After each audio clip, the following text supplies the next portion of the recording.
ગીર સોમનાથ જિલ્લાના તલાલા ગીરમાં લક્ષ્મણભાઈ અને પ્રવીણભાઈ નામના ખેડૂતો આશરે 9 વીઘાથી વધુ વિસ્તારનો વર્ષો જૂનો કેસર કેરીનો બગીચો છે, પરંતુ છેલ્લા 3 વર્ષથી ઉત્પાદન ઘટતા ખેડૂતો હૃદય પર પથ્થર રાખીને બગીચો કાપી રહ્યા છે। ખેડૂતોનું કહેવું છે કે ગ્લોબલ વોર્મિંગના કમોસમી વરસાદ અને સતત વાતાવરણમાં પલટો થવાના કારણે આંબામાં ફ્લાવરિંગ સારું થાય છે, પરંતુ પછી નાની કેરી ખરી પડે છે અને જે બચે છે તે પણ સારી રીતે વિકાસ પામતી નથી। પરિણામે ઉત્પાદન ખૂબ જ ઓછું મળે છે।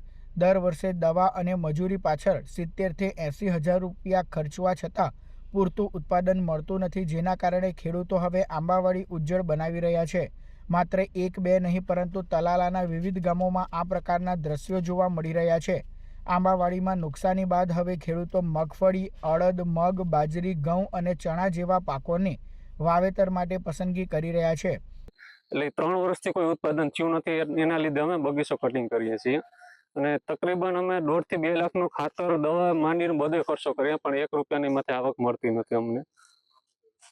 ખાસ કરીને વાત કરવામાં આવે તો જે આ બગીચો છે તેમાં ઉત્પાદન ઘટવાના કારણે છે તે આ બગીચો કાપી રહ્યા છો? હા, ઉત્પાદન 3 વર્ષથી કોઈ મળતું નથી। આ ગ્લોબલ વોર્મિંગને લીધે મોર ઘણો બધી આવે છે, બરોબર, શરૂઆતમાં સારું રહે છે, પણ વાતાવરણ ને કમોસમી વરસાદને લીધે બધું ખરી જાય છે। બાગાયત વિભાગ તરફથી કોઈ સલાહ સૂચન કે એવું કંઈ આપવામાં આવતું નથી? અમે બાગાયત વિભાગને જાણ કરી ગયેલ છે, પણ ત્યાંથી કોઈ રિસ્પોન્સ કે સલાહ કે કોઈ સહાય મળવા પાત્ર કોઈ નથી એમ। હવે શેનું વાવેતર કરશે? હવે અમે પ્રાકૃતિક ખેતીમાં માંડવી છે, જુવાર છે, અડદ છે, મગ છે, એ પ્રમાણે વાવેતર કરશું। ખર્ચો વરોનો અમારે 10 ફેરા અમારે છાણિયું ખાતર નાખું, લાખ રૂપિયાની દવા છાંટું, પછી મારા ટ્રેક્ટરે ખેતી કરું, મજૂરથી કામ કરાવું, બરાબર, પાણી વારીએ। ઓર મેં 12,000ની કેરી મેં છોકરાને વેચાતી લઈને દીધી, 1 રૂપિયાની આવક નથી। તો હવે એના માટે હું કે ખુલ્લી કરી અને આપણે કંઈક માંડવી વાવીએ, ઘઉં વાવીએ, એવું કરીને અમારું ઘરણ પોષણ હાલે એવું અમે ઈચ્છીએ છીએ। ઉત્પાદન ન આવવાનું કારણ શું ને? કમોસમી વરસાદ ક્યાંક ને હમણાં મહિનામાં 2 વખત માવઠો વરસાદ થઈ જાય, બરાબર, તો કેરી ઉપર તો બહુ જ અસર કરે। સહાય તો અમને કોઈ દી મળ્યું નહીં, મારી 50 વર્ષની ઉંમર થવા આવી ગઈ, અમે કોઈ દી સાંભળ્યું નથી કે 1 રૂપિયાની કોઈ સરકારે સહાય।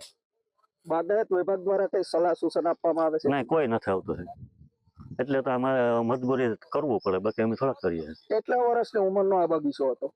આ 70 વર્ષની આજુબાજુ થઈ ગયા।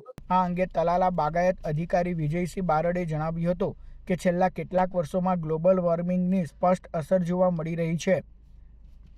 અનેક બગીચાઓમાં કેરીનું ઉત્પાદન ઘટતા ખેડૂતો બગીચો કાપી રહ્યા છે, પરંતુ તેઓએ પણ ઉમેર્યું હતું કે જે ખેડૂતો પ્રાકૃતિક પદ્ધતિથી કેસર આંબાની ખેતી કરે છે તેમના બગીચાઓમાં ફ્લાવરિંગ અને ઉત્પાદન સારું જોવા મળે છે। જોકે જ્યાં એક તરફ બગીચાઓ કપાઈ રહ્યા છે, ત્યાં બીજી તરફ નવા કેસર આંબાના વાવેતરમાં પણ મોટા પ્રમાણમાં વધારો થયો છે।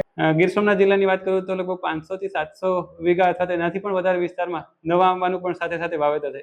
સમગ્ર ગુજરાતમાં પણ દર વર્ષે આંબાનું વાવેતર છે એ દિવસે ને દિવસે વધતું જ જાય છે, પરંતુ આ જે ગ્લોબલ વોર્મિંગની અસરો છે એને નિવારવા માટે થઈને, એને ઓછી કરવા માટે થઈને યોગ્ય પોષણ વ્યવસ્થાપન કરવામાં આવે। ખાસ કરીને અમારા સર્વે દરમિયાન ધ્યાનમાં આવ્યું છે કે જે ખેડૂતો પ્રાકૃતિક ખેતી કરે છે, જે ખેડૂતો આખા વર્ષ દરમિયાન બગીચાઓમાં માવજત કરે છે, કંઈક ને કંઈક ખાતર વ્યવસ્થાપન કરે છે, પિયત વ્યવસ્થાપન કરે છે, પોષણ વ્યવસ્થાપન કરે છે, એવા બગીચાઓમાં, જે બગીચાઓમાં માવજત નથી એના કરતાં સારા પ્રમાણમાં કેરીઓ જોવા મળી છે, એની ગુણવત્તા બી સારી છે અને ઉત્પાદનમાં પણ સારું દેખાઈ રહ્યું છે।